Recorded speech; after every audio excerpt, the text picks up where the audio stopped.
하나님 말씀은 창세기 17장 1절부터 19절입니다. 창세기 17장 1절부터 19절입니다.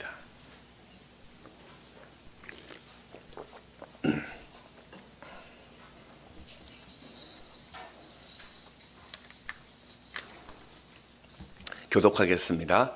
아브라함이 99세 때 여호와께서 아브라함에게 나타나서 그에게 이르시되 나는 전능한 하나님이라. 너는 내 앞에서 행하여 완전하라.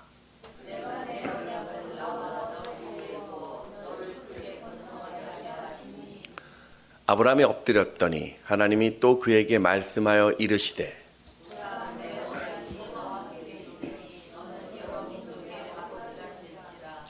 이제후로는 내 이름을 아브라함이라 하지 아니하고 아브라함이라 하리니 이는 내가 너를 여러 민족의 아버지가 되게 함이니라.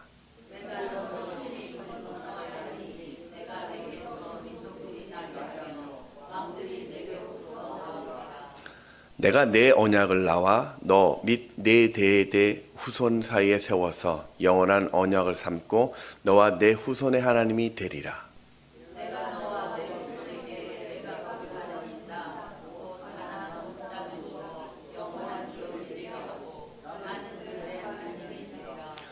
하나님이 또 아브라함에게 이르시되 그런즉 너는 내 언약을 지키고 내 후손도 대대로 지키라.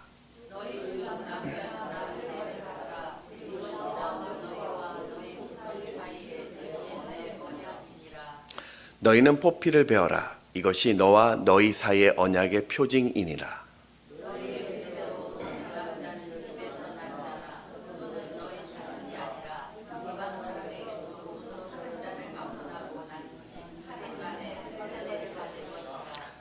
너희 집에서 난 자든지 너희 돈으로 산 자든지 할례를 받아야 하리니 이에 내 언약이 너희 살에 있어 영원한 언약이 되려니와.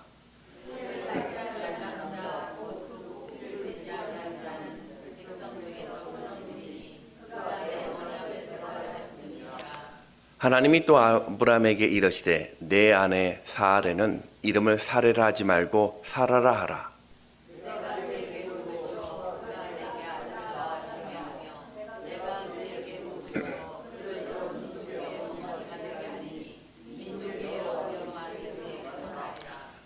아브라함이 엎드려 웃으며 마음속으로 이르되 100세 된 사람이 어찌 자식을 낳을까?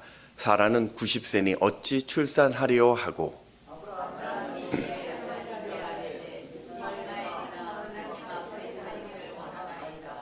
함께 읽겠습니다.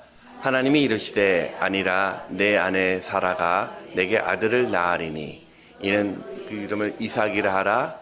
내가 그와 내 언약을 세우리니 그의 후손에게 영원한 언약이 되리라. 아멘. 네, 오늘 오신 여러분을 환영하고 축복합니다. 날씨가 오늘은 또 추워진 것 같아요.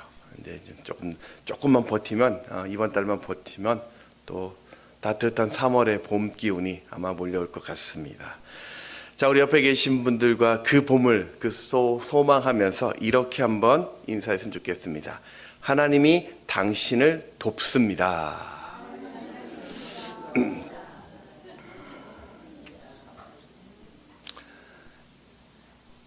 네, 오늘 축복 계신 분 기억하시고 이따 기도하실 때 네, 이분한테 팔을 뻗쳤으니까 기도해 주십시오. 내가 저 권사님, 저 장로님, 저 집사님 오늘 기도할 때 하나님의 음성을 들을 수 있도록 또 기도해 주었으면 좋겠습니다. 여러분, 모든 사람에게 행복이라는 이 단어는 참 매력적입니다. 그런데 이 행복의 기준이 사람마다 다 다르죠. 누군가에는 이 부나 명예가 행복이라고 하고 또 누군가는 이 안정적인 삶이 행복이라고 말하고 또 누군가에게는 건강이나 그 성공을 만끽하는 삶이 행복이다라고 말합니다. 여러분에게 또 지금 구하는 행복은 무엇입니까? 하버드 대학교에서 1938년부터 723명의 그 삶을 추적한 결과 내린 결론이 행복이라는 것은 좋은 인간관계다라고 정의를 했습니다. 근데 문제가 행복이 그래 좋은 인간 사람 관계를 좋게 하는 것 그게 행복이다라고 할 수 있지만 인간관계라는 것이 참 복잡하고 상황에 따라 수시로 변하기 때문에 행복이라는 이 단어를 쓰기가 참 어려운 것 같습니다. 그런데 감사한 것은 우리에게는 영원하고 변치 않는 고차원적인 행복이 있습니다. 바로 하나님이십니다. 우리가 믿는 하나님은 이 세상과 달리 언제나 여러분과 함께 하십니다. 오늘 저는 이 아브라함을 통해서 하나님이 보여주시는 행복이 무엇인지를 좀 살펴보고 또 여러분이 이 행복의 또 주인공이 되기를 또 축복합니다. 창세기 17장은 하나님이 이 실패에 갇혀 있었던 아브라함을 찾아오시는 장면으로 시작됩니다.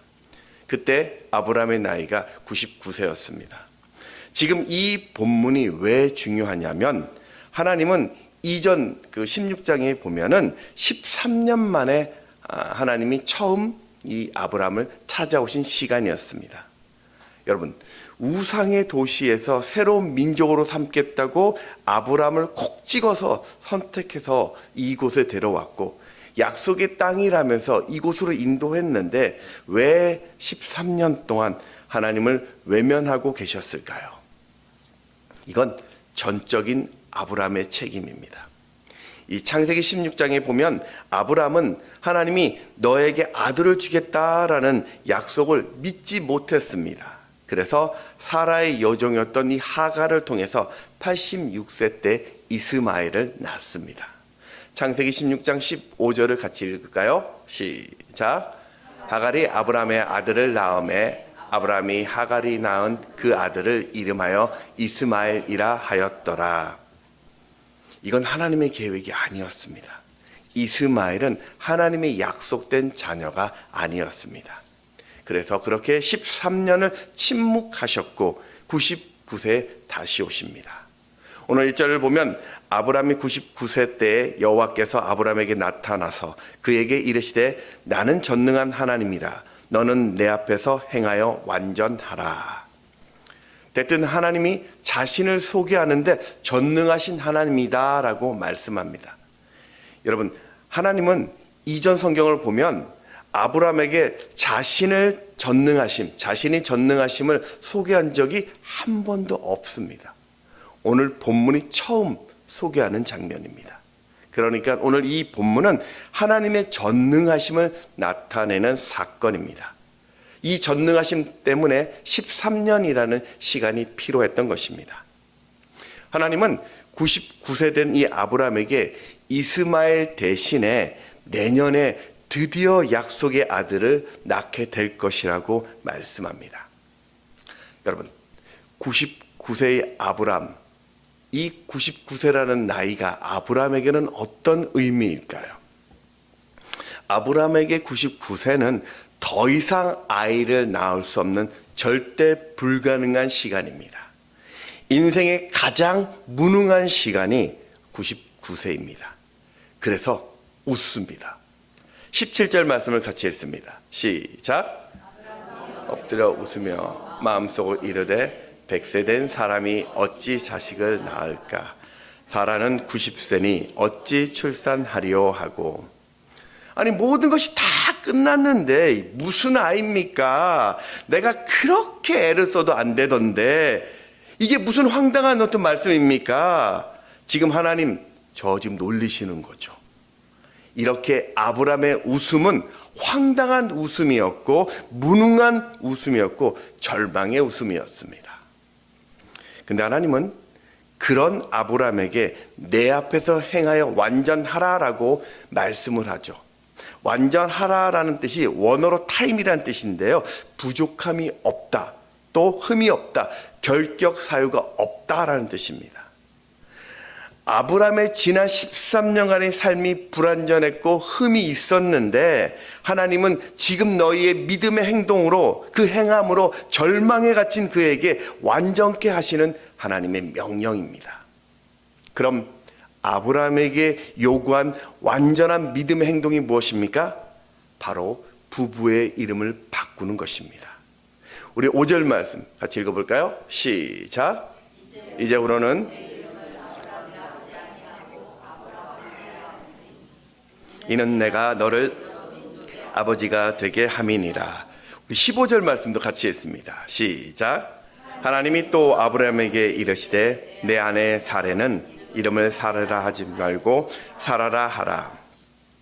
아브람이란 뜻은 존귀한 아버지라는 뜻인데, 아브라함은 민족의 아버지로, 사레는 나의 여주인이라는 뜻인데 사라 민족의 어머니로 계명을 합니다.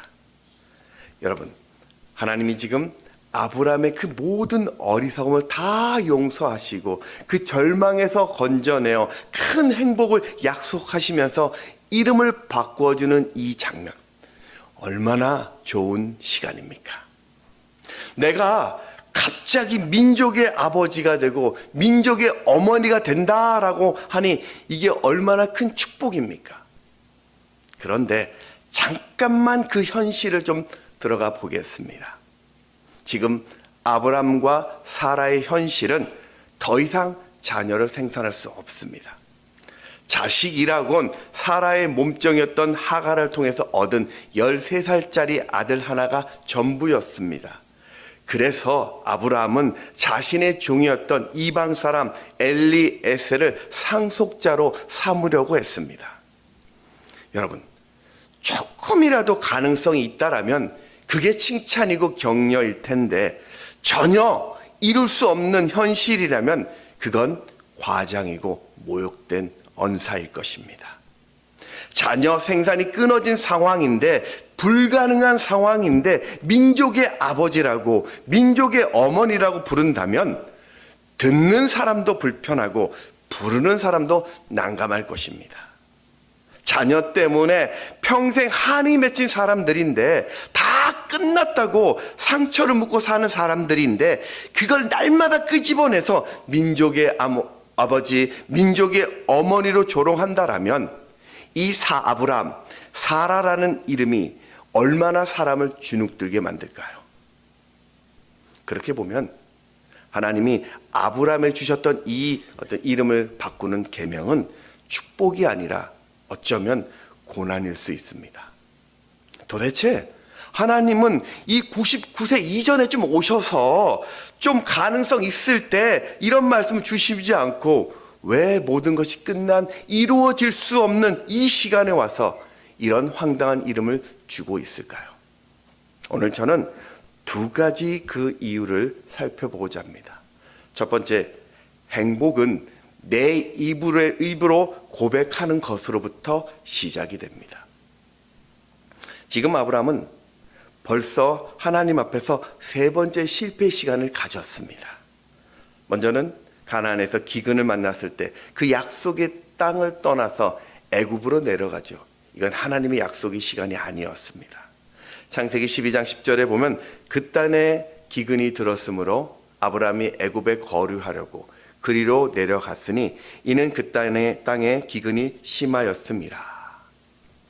두 번째는 바로 왕이 자신의 아내를 차지하기 위해서 자신을 죽일까 봐 겁이 나서 아내를 누이라고 속이죠.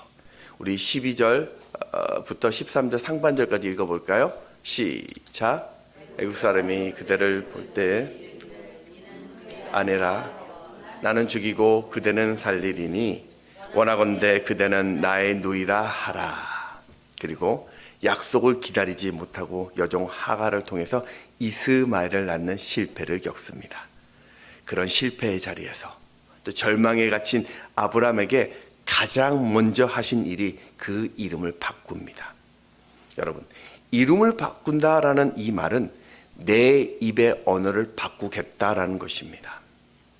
우리가 똑같은 사람을 두고도 어떨 때는 놈이라고 말하기도 하고요, 어떨 때는 님이라고 말하기도 합니다. 똑같은 사람인데 놈이라고 하는 말은 그 사람을 비하하는 말이고, 님이라고 부르는 것은 그 사람을 존중히 여기는 것일 겁니다.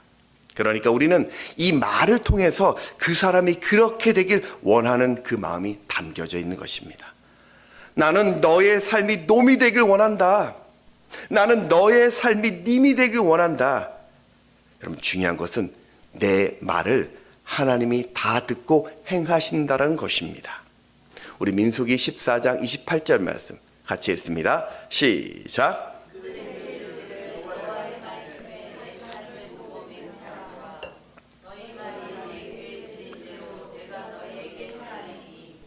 아멘.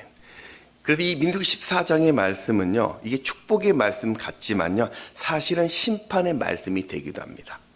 하나님의 말씀을 내가 믿고 믿음의 말을 하면 그 믿음대로 되지만, 내 상황에 갇혀서 부정하거나 비판적인 말을 쏟아내면 심은 대로 거두게 하시는 하나님이 말한 대로 그대로 행하시겠다라는 명령입니다.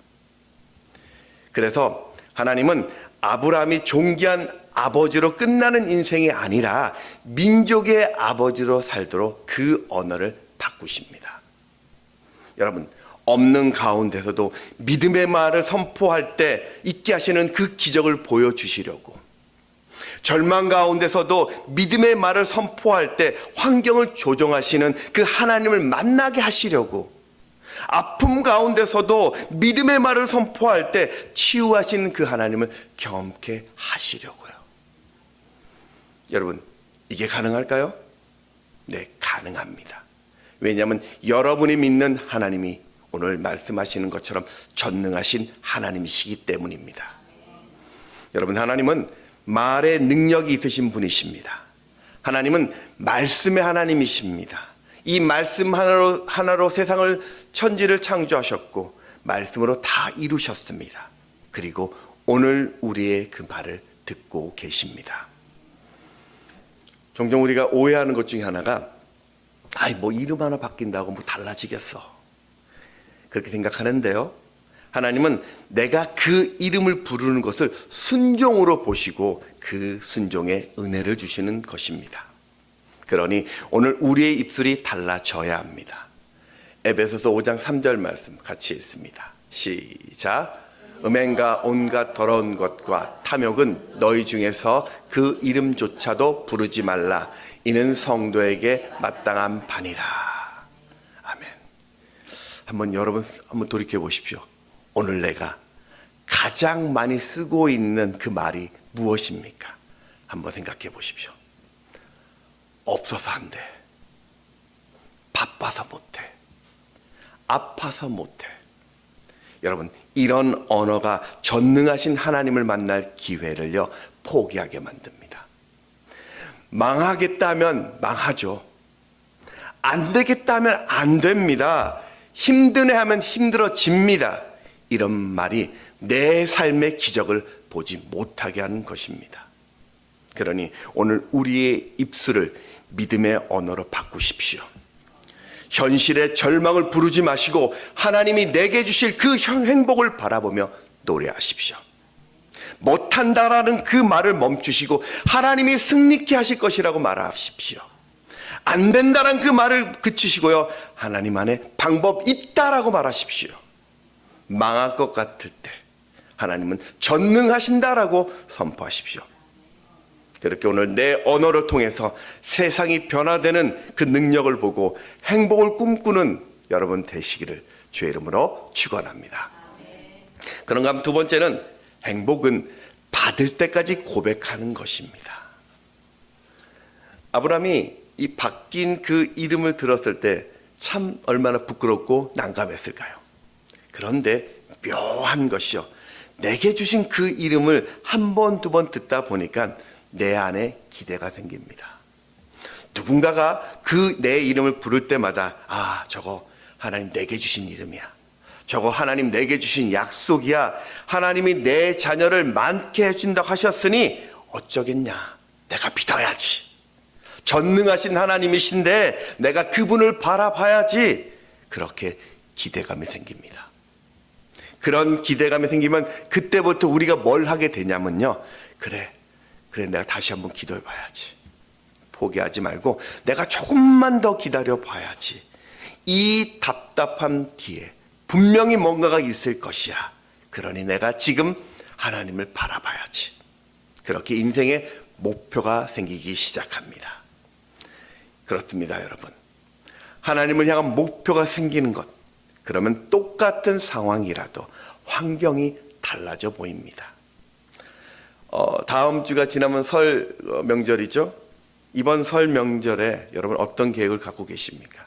어떤 분은 이번 연휴 내가 좀 푹 쉬겠다. 아니 뭔가 또 새로운 계획이 있으신 분들은 한 주 다가오는 한 주에 그 한 주가 아무리 피곤하고 힘들어도요, 그 연휴를 생각하면서 이겨낼 수 있습니다. 그런데 뭐 그런 연휴에 아무런 기대감이나 계획이 없으면 그냥 피곤한 연휴가 될 수밖에 없죠. 로마서 10장 17절 말씀 같이 읽어볼까요? 시작. 믿음은 들음에서 나며 들음은 그리스도의 말씀으로 말미암았느니라. 여러분, 믿음은요 들음부터입니다. 우리가 포기하지 않고 계속 그 믿음의 말을 들으면 내 안에 그렇지, 하나님이 들으시지, 하나님이 주신 것이지, 그렇게 그 우리의 시선을 하나님께 고정할 수 있습니다. 물론 하루아침에 다 되는 것은 아닙니다. 하나님 안에서 내가 일어나도 또 쓰러질 때 있습니다. 하나님의 이름을 그렇게 불러도 무너질 때가 옵니다. 근데 여러분, 우리가 자녀들의 이름을 지으면요 어떻습니까? 그냥 한 번 부르고 끝나는 그런 이름이 아니죠. 평생 부르는 이름이죠. 맞습니다. 내가 한계에 부닥쳐도 그 이름을 부르면, 또 그 이름을 들으면 우리는 다시 일어나게 됩니다. 끝장난 것 같았는데 평소 내 입술로 고백한 그 믿음이 또다시 나를 살려내더라는 것입니다. 하나님은 받은 말씀을 아멘으로 고백하고 나아갈 때 그것을 순종으로 보십니다. 그렇게 포기하지 않고 끝까지 부르고 나아가면 반드시 내 주변에서 하나님의 살아계심을 보게 하십니다. 여러분, 세상은 우리가 어떤 제품을 사면 AS라는 것이 있습니다. 애프터 서비스라고 해서 그 기간 동안에는 무상으로 고침을 받을 수 있습니다. 근데 또 이 AS 기간이 끝나면 우리가 돈을 주고 고치게 되죠. 더 중요한 것, AS 기간이 남아 있어도 그 제품이 단종이 되면, 그래서 내 산 그 제품이 고장이 나면 끝이 나버립니다. 하지만 하나님은 오늘 우리가 하나님의 이름을 부르는 그 순간부터 평생을 보장하십니다. 아브라함은 자신의 실패로, 자신의 불순종으로 철저하게 무능의 자리에 빠졌어도 하나님은 그를 포기하지 않고 13년을 기다렸습니다. 그리고 그 실패의 자리에서 하나님은 그를 찾아내셨습니다. 요한일서 4장 16절 말씀을 같이 읽습니다. 시작. 하나님이 우리를 사랑하시는 사랑을 우리가 알고 믿었노니 하나님은 사랑이시라. 사랑 안에 거하는 자는 하나님 안에 거하고 하나님도 그의 안에 거하시느니라. 아멘. 그렇습니다. 오늘 여러분이 주의 이름을 부르면 사랑하신 하나님은 여러분을 평생 보장합니다. 그러니 한 번 부르고 안 된다고 포기하지 마십시오. 한 번 외치고 반응이 없다고 절망하지 마십시오. 우리가 아무리 행복을 말해도 하나님이 없는 자리면 그 자리가 실패의 자리고 불행의 자리인 것입니다. 그러니 약속의 열매가 맺을 때까지, 그 선한 목적을 이룰 때까지 하나님 앞에 서십시오. 그 기도의 자리, 오늘 이 기도의 자리를 기억하면서 주의 약속을 끝까지 부르는 여러분은 이미 행복한 자입니다. 말씀을 정리하겠습니다.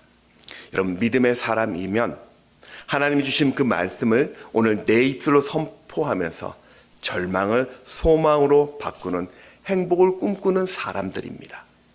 오늘 본문은 그런 행복은 우리의 영적 이름이 바뀌기 전에는 해결되지 않는다라고 보여주셨습니다. 우리의 언어가 바뀌지 않으면 해결되지 않습니다. 그러니 오늘 나를 향하여, 내 인생을 향하여, 내 자녀를 향하여, 내 가정을 향하여, 세상을 향하여 믿음의 언어를 사용하십시오. 내가 아무리 부족하고 보잘것 없어도 하나님은 오늘 나를 최고의 작품으로 만드셨습니다. 내가 그를 바라보았을 때 그가 아무리 형편없어도 하나님은 그를 최고의 작품으로 만드셨습니다. 무너진 아브라함을 그렇게 일으켜 세워 행복한 자리로 인도하셨으니 오늘 여러분도, 오늘 내 인생도 다시 세워달라고 기도의 자리에 서십시오. 그리고 또 한 가지, 지금 끝이 보이지 않고 탈출구가 없어 보여도 우리는 반드시 이기게 되어 있습니다. 그러니 그 행복이 올 때까지 믿음을 선포하시며 끝까지 기대하십시오. 오늘 우리가 믿는 하나님은 이 불가능을 가능케 하시는 전능하신 하나님이십니다. 잘 알겠습니다.